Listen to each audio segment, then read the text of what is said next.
Party List, bagong henerasyon, harapin ang bagong larangan.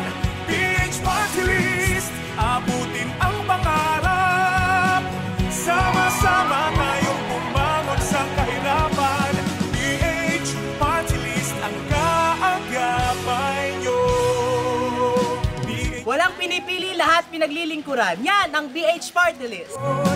Sektor ng Isa sa proyekto ng Bagong Henerasyon Party List ang scholarship para sa mga estudyanteng katulad namin. Dagdag inspirasyon sila sa amin para makapagpatuloy at magkaroon ng mabuting adhikain sa kapwa naming Pilipino. Marami nang natulungan ng BH Party List, lalo na kaming mga senior.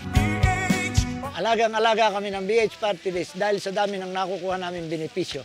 ay malawak ang Hindi rin pinababayaan ng BH Party List ang mga solo parents. Dahil sa kanilang tulong na dala, katuwang namin sila upang maitawid ang mga pangangailangan ng aming mga anak. Ang BH Party List ay para sa mga Pilipino, kakampi ng mga Pilipino. PH Party List, bagong henerasyon. Kami! Kami! Kami ang bagong henerasyon!